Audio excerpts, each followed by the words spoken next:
خیبر پښتونخوا کې په تیر شوي پولو کمپاین کې 340,000 د پولو ضد څاڅکو نه انکاري خلک ریپورټ شوي وو.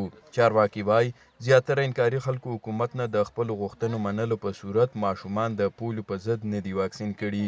د پولو د مخنیوي ادارې وینا تر مخه زیاتره انکاري خلک په پیښور او خیبر ضلعو کې ریپورټ شوي دي.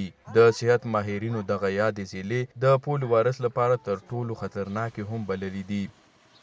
که څه هم د خیبر پښتونخوا په بیلابیلو سیمو کې د پولو وایرس ماحولیاتي نمونې مثبت مخې ته راځي، د سره سره د انکاري خلکو شمیره هم سیوا ده.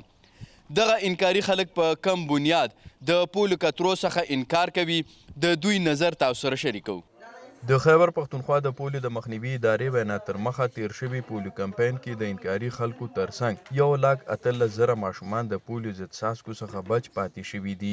د پولو پرله پسې کمپاینونه، واکسین له وجې ماشومان ناروغه کېدل، د بجلي سکول روغتونونو نشتوالي هغه علتونه دي چې په خیبر پښتونخوا کې د تیر شوي پولو کمپاین په دوران انکاري خلکو شمیره کې زیاتوالی راغلی. دغه انکاري خلک وایي زمونږ تقریبا چې 50,000 آبادۍ کې 4 پرایمري سکولونه دي. موږ ته امتحاني راکړی شوي وه چې ستاسو به د ګرل سکول، ستاسو به د بوای سکول تقریبا چې به دې 15 میاشتو کې 1 یا 2 نور منظور کړی شي او ستاسو له به دا کار وکړی شي. تقریبا اوس زمونږ څه بل اپشن پاتې نه شو، لهذا موږ د پولیو مهم نه بایکاټ وکړو.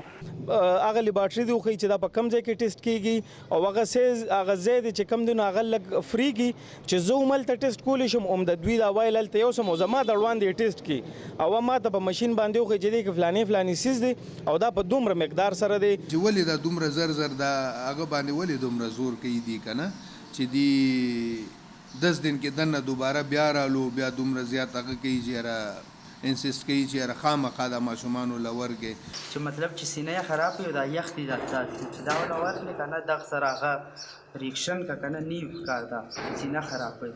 بلخوا د خیبر پښتونخوا د پولو د مخنیوي ادارې مشر عبدالباسط وایي د پولو څاڅکو په اړه یې خلکو سره په هر ډول معلومات شریک کړي دي او داسې یو علت نه دی پاتې شوی چې ناپوهۍ یا منفي پروپیګنډو له وجې خلک د پولو ضد څاڅکو څخه انکار وکړي.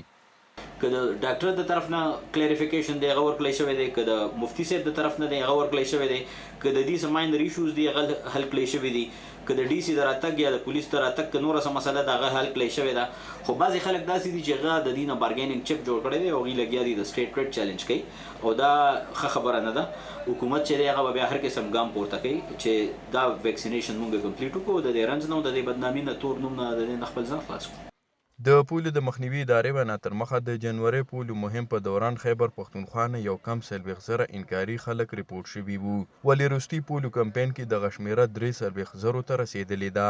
چارواکي وایي که چیرې انکاري خلک د پولو ضد څاڅکو په هکله رویه بدله نه کړي نو په راتلونکي پولو کمپاین کې به پرې سفري بندیزونه لګوي او شناختي کارډونه به یې بلاک کوي.